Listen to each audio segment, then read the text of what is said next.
do it. They grab the guy. You see them all. Oh my God! Well, you know what? You know what this reminds me of?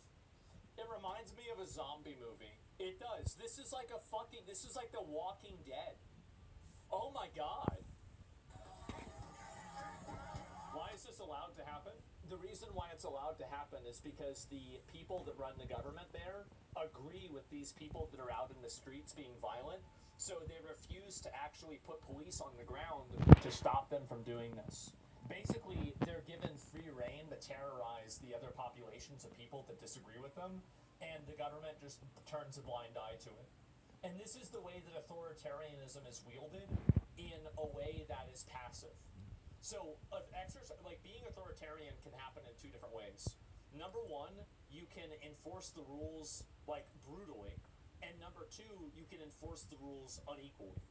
So what I mean by that is that if one group of people is getting arrested, and like, what do you think the chances are that the Minnesota police would all be there and the National Guard would all be there shutting this down if this was one person who was protesting against ICE and it was a huge ICE protest and people were all in favor of ICE?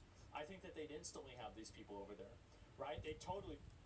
Yeah, and it's so sad because a lot of people say these groups, and then knowing that police and security is going to have to be there, it puts them at risk too. Something like that. So, I mean, I don't think it would be fair to call that a peaceful protest. Right. So, yeah, I don't know. But, anyways, here in Augusta, Maine, I sure hope that the proper authorities do what they're supposed to do to help my youngest two children. They're in the hands of sick, murderous, pedophile punks. They're right through this door right here. Abuser's name is Michael Scott Garand. He was born 6/22/1984, and him and his sick mother Shirley have custody of my young two children who were vaccine injured in 2013. Yeah, and the before and aftermath of that is insane and quite enlightening if anyone cares.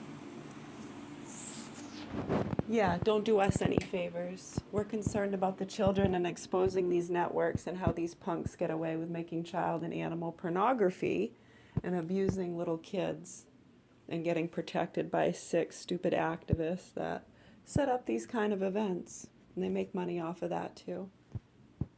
Anyways, much love, health, and peace all. I sure hope the proper authorities do what they're supposed to do to help these children. Doing this. This is exactly what happened with the Cultural Revolution in China. Police should be ashamed of themselves. Well, some of the police that are part of Minnesota have roached out and decided to join ICE. Like 23, I think the number was like 20. Right, and some of these punks tried to set up some of our police officers, so you have sickos embedded throughout healthcare, law enforcement, whether it's mall cops or police or ICE, secret security, retired military. Sometimes people do sick shit, and we need to be able to address those things. And you depend, too, when it trickles down, if the locals weren't so sick, stupid, and greedy, sick motherfucking pieces of shit that want to protect dogs and drugs before human life, well, then we wouldn't really run into these problems too much. These punks love people in their childish beliefs and wanting to teach us a lesson. I think we've been trying to explain that for years. Yeah, like since before we went to Canada in 2017, when we were trying to get our daughter to a doctor, and they called the ghost hunters. It's all documented. People here need to wake the fuck up, and the proper authorities need to help these children. We're gonna go make a cocoa coffee. Much love, health, and peace to you all.